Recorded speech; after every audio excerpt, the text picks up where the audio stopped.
So nakita na ni Senator Lacson na nagkaloko-loko na yung Blue Ribbon Committee, inilagay pa si Erwin Tulfo.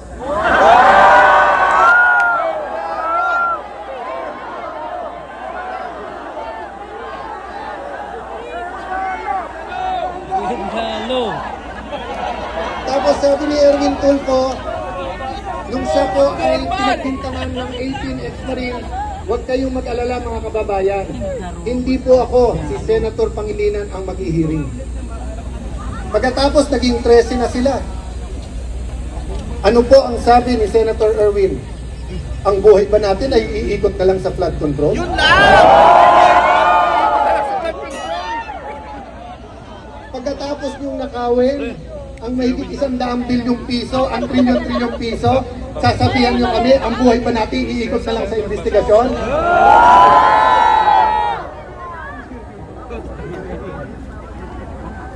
Pero hindi pa natuwa dun eh. Huwag na tayo mag-imbestiga. Pero lahat ng manggugulo, ikulong natin yan. Si Marcoleta ang kulit, ikulong natin yan. So, kaya po tayo nandito. Wala pong pupuntahan itong ginagawa natin. Mga kapatid, tingin nyo po ba nagbago na?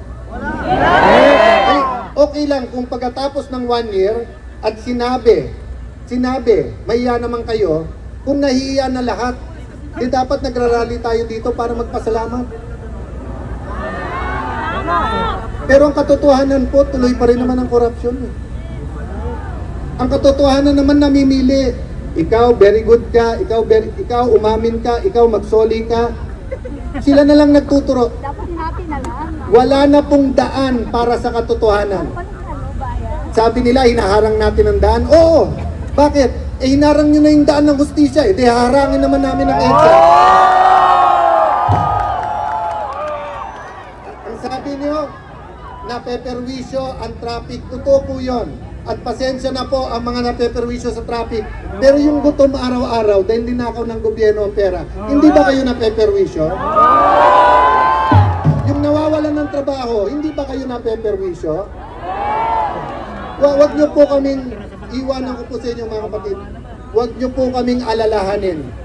Si Jinggoy Estrada, si Senator Bato, si Senator Legarda na hindi nakaupong unang Senate President na babae, si Senator Amy Marcos na kung saan dapat na-enjoy niya ang pagbabalik ng Marcos sa Malacanang, pero pinili ni Amy lumaban kasama natin. Si Senator Pia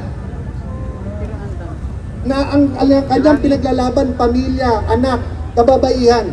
Pero isipin niyo po, kung hindi pa niya sinundo yung 18 Marines, hindi papapasukin sa Senado. Si Senator Padilla, na nilalait nila, kulang daw sa kaalaman. Pero siya po, malinis ang puso at nung sinabi nandyan ang Marines, kahit po sino humarang, hindi pwede, papapasukin namin. So huwag niyo po kaming alalahanin, desidido po kami lumaban. Alalahanin niyo po inyong mga anak.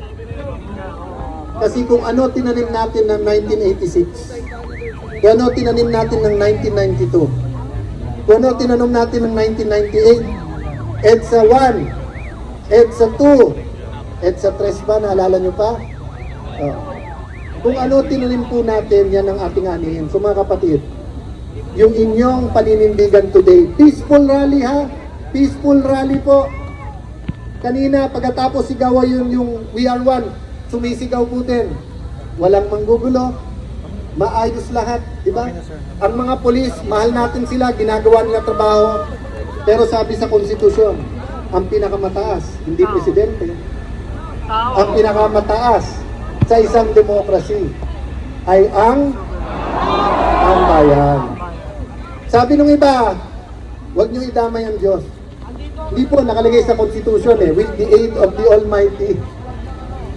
Sabi po sa konstitusyon, tayo'y maka-Diyos. So mga kapatid, tuwing sisigaw kayo ng We Are One, sana maalala ng bawat Pilipino, anuman ang ating edad, anuman ang ating kakayanan, anuman ang ating trabaho, anuman ang ating sport, anuman ang ating kapansanan, anuman ang ating religion, sana dumating ang araw na lahat ng Pilipino ay pwedeng sumigaw ng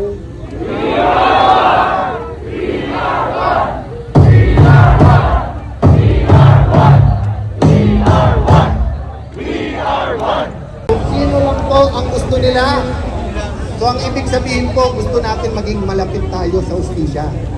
So sa malayo, ang ginagawa nila parang malapit. Pero pag tinutukan mo sa malapit, malayo. Malayo po ang ginagawa nilang hustisya. Kanina po papunta dito, we are one. Pangarap ko, dasal ko para sa atin lahat. Sana po, maging Katoliko, maging born again, maging Muslim, maging kapatid sa Iglesia ni Cristo,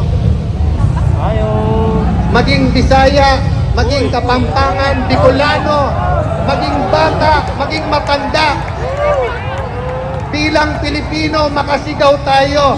We are one. We are one. We are one.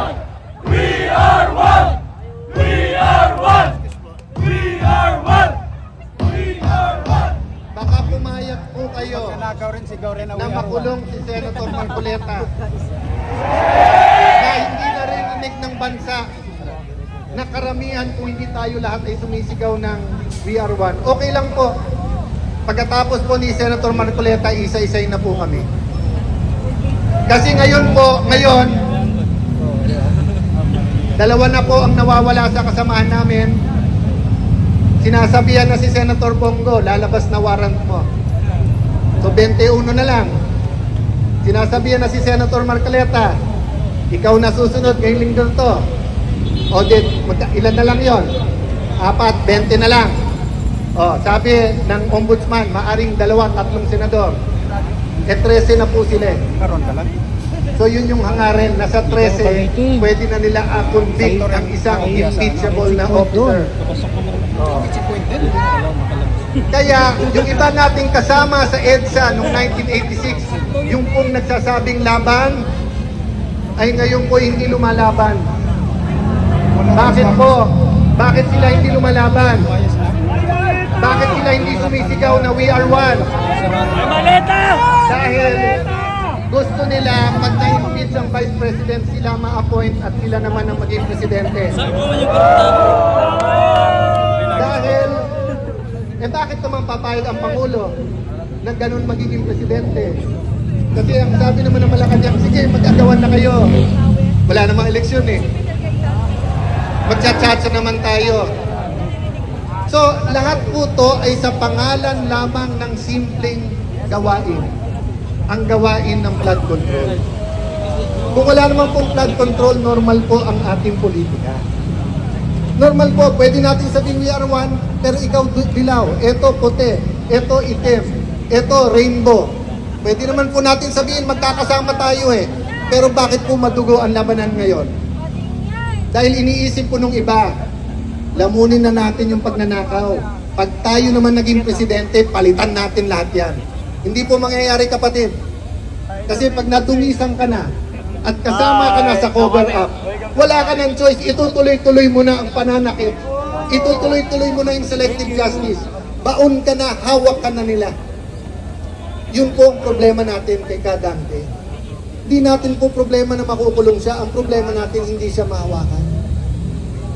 Ang problema natin, hindi siya madidiktahan. Kaya mga kapatid, sana hindi rin kayo madiktahan.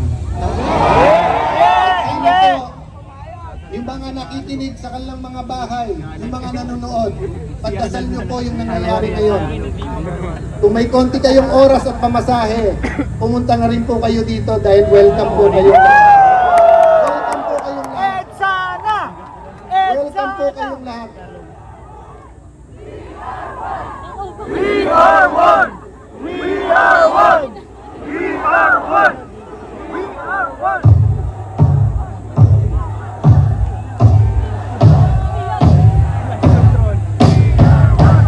We are one! We are one! We are one! We are one! Yung mga nabasa kanina, yung mga papawisan, pag uwi nyo yung t-shirt na to, lalaban nyo, di ba? You will wash it. Pero tingnan yung t-shirt. Flood control. They want it washed away. Siguro last na po to. Yung mga kasing edad ko at mas matanda, hindi ko alam kung naalala nyo pa yung commercial ng 1980s. Meron pong commercial sa TV kasi nga ang mga tao dumadami na noon sa Metro Manila. Marami po nagtatapon ng basura. Naglabas po ng gobyerno ng commercial. Ang basurang tinapon nyo, babalik din sa inyo. So kapag ka ikaw ay public official at may desisyon ka at question ng tao, katulad ng ginagawa nyo ngayon, katulad ng ginawa nyo sa Malawakan yung rally, nung nanawagan kayo ng pagkakaisa, nanawagan kayong pakinggan kayo, dalawa lang po ang pwedeng gawin ng public official. Una, mag-reflect, makinig. O nga naman, baka tama sila. Baka nga selective justice, ayusin natin to. Pero pangalawa, double down. Double down, ibig sabihin, yung mali, lalo nilang pagpipilitan na tama.